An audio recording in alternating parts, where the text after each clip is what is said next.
Hi, I'm Lisa Schuman. I'm Director of Mental Health Services at RMACT, and this is Lisa Rosenthal, who's sitting next to me. She is a patient advocate and also wears many other hats here at RMACT, and we're coming here today to start our first episode of the Lunch with Lisas. And unfortunately, Lisa Rosenthal, who's sitting next to me, is not feeling great, and so her voice is less than perfect at the moment, but she's so devoted that she wanted to be here for you. She wanted to help you get some really good concrete advice to deal with the holiday that's right around the corner, which is 4th of July.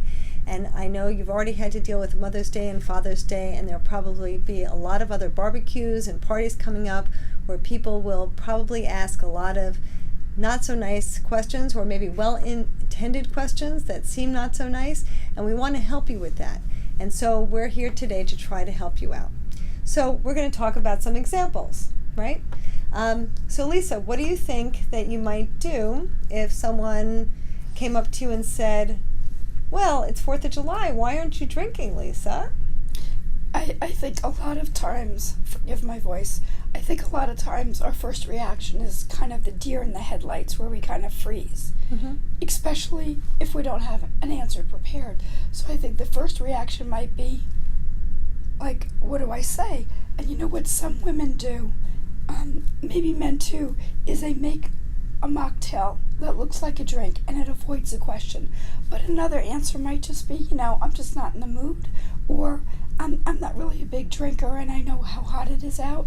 I mean, something that feels comfortable and organic to say. So let's say we're at the same party, same 4th of July cocktail party, and people are showing lots of their baby pictures. And maybe it's not so easy to have the mocktail. You're really starting to feel like that feeling in the pit of your stomach. You're not feeling so good. You're really upset. You feel like crying, or you feel stressed, and people are showing their baby pictures, or they're talking about breastfeeding or whatever they're doing, and you're stuck there because you feel like, your partner's talking to somebody and you can't quite leave. And so what do you do when things get even tougher in a Yeah, and that can be so awkward, right? That you're standing in the group and you're the only one who doesn't have your phone out showing off pictures, or there's like you said, a big conversation about breastfeeding or nannies or childcare, or the worst is the potty training for some reason. And, I think that sometimes that's not a terrible time to actually excuse yourself to go to the bathroom.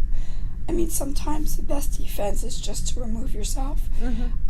I also hear a lot from Ladies' Night and participants that, they tend to identify the person in the group who also is not showing pictures, either hasn't had children yet, isn't married yet, so they kind of identify who else in that group might not be doing that. Another good thing that I've heard a lot, and I want to hear what you think, is to ask a lot of questions and put the focus back on the other person. Oh, what an adorable baby. Is that your, is she your oldest? And while it may sound counterproductive, getting them to sort of go more into their conversation takes the focus off of you. What do you think about that one? Yeah, I think that's a very good point. But I also want to mention that you mentioned Ladies' Night In, which is an incredible group that Lisa runs here.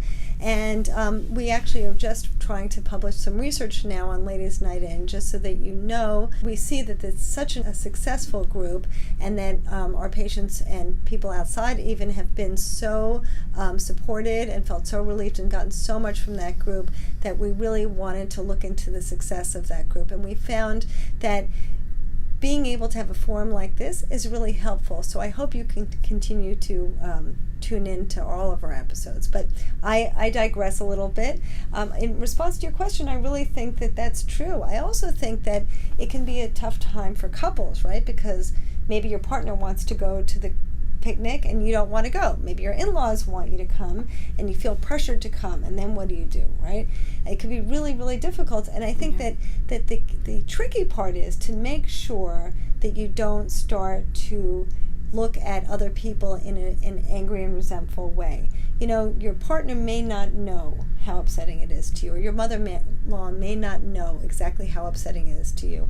As you probably realize, if you haven't been through this, it's really hard to get it.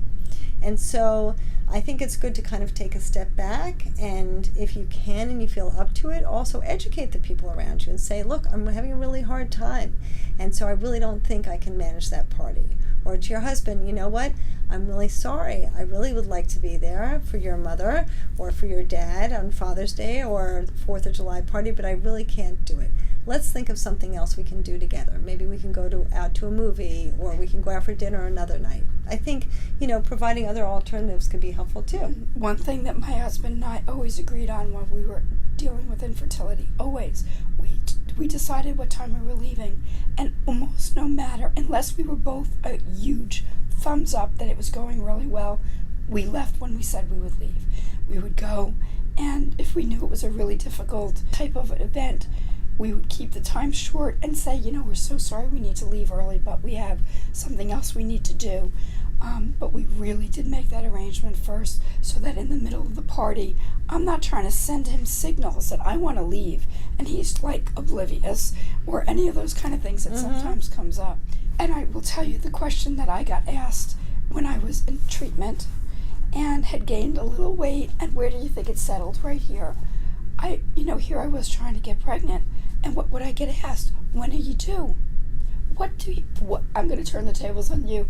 What can you say when somebody asks you that question? Because they're not necessarily trying to be insensitive or mean. When are you due, or what? Or are you gaining weight, or is it something else? They're kind of fishing. What kind of answers do you think are helpful? And I think that that's a great question because, as you said, this deer in the headlights phenomena happens a lot. If somebody says that to you, it could be thrown off guard entirely, right? Or burst into tears. Burst into tears, exactly. So it is good to think about these things ahead of time, because then you're prepared, right? So if somebody makes a question, puts that question to you, you can choose depending upon who it is, right? Maybe it's somebody that you really care about, and you want to say, I'm gaining weight, I'm really upset, I'm really stressed out, I'm having trouble conceiving. If it's, the mean girl next door, maybe you want to give her a little remark like, oh no, I'm really just trying to keep my husband away from me. He wants to get his paws on me every 2 seconds, and this is the best way to do it. I also wear ugly pajamas at night. You can make it fun if you want to, or if you feel really sad, you can say, I have to go, just like you said earlier, I really have to go now, or change the subject. Say, thank you very much. I feel like really good in my own skin. I love the way, you dressed today. Where did you get that outfit? And just change the subject. If you feel really stuck, that's always a good go-to. So I'm looking at the questions, and one of them is, why are you waiting so long to have children? I know for me, I answered a variety of different ways. Sometimes I literally said, it's really none of your business, and I don't know why you're asking me such a personal question. When I was upset enough, and it wasn't a relationship that I needed to maintain, and sometimes I would say, things will come when they come. Sometimes I said, we decided we wanted certain things in place in our life before we started to have children. But what are your favorite answers to that? Well, I think that brings up a good point, that people feel very often that they have to be honest, right? That they have to be honest about their answer. It's not necessary, right? You could say, we're putting family building on hold because we want to travel, or we're really enjoying our time together for a while. You don't need to give everybody every detail of your life. It's not necessary. You don't need to be direct with everybody. Well, and that brings us to private, which we're not going to go into here, but we will at a later time. Privacy and secrecy, right? You don't have to feel dishonest by saying something that is maybe not literally the truth, but protects your privacy here. Yeah. It's really important to try to make sure that you do have that opportunity to think about those things that are important to say and not to say, because lots of times people feel like they disclose too much, and then they go home and they feel terrible about it, and they think, why did I say that? I felt so horrible about it. So I think some of the things we're talking about today can give you an idea about how to best prepare for these things.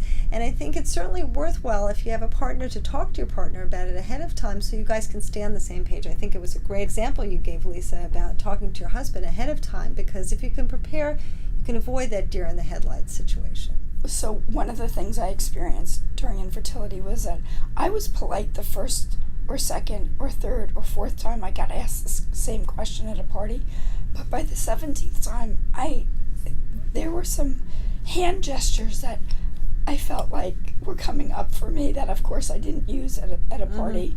But when you get asked the same question 17 times, do you just keep using the same answer? Do you decide that's when it's enough time at a party, or what's your suggestion? Well, yeah, you could limit your interactions with those people. You can decide not to go to those parties, or you can come up with an answer ahead of time if you feel that those are absolutely events that you need to attend. But you know what? It's also a beautiful time of year. This is a great time just to go out with your partner, your closest friends, and take a hike someplace, plan a vacation without family. These are nice time of year to really enjoy without lots of other people. Maybe that's also the time that you use an answer like, I just want to have fun tonight. I'm just here to have fun. Right. Girls just want to have fun, right? Girls just want to have fun, Girls right. just want to have fun, and just not having these kind of conversations tonight. So I hope this gave you a good, tidbit of information that could really help you move forward. If you have other ideas, please feel free to send them to us. We'll answer them and we'll post them. We really love to hear from you. So if you were to write to the blog, those questions and comments are not published automatically, and we will not publish them, but we'd love to hear what your answers are or what problem questions you get. Yeah. And we're here for you, so reach out to us anytime you like, and certainly, come back for our next episode. Thank you. Thanks for coming.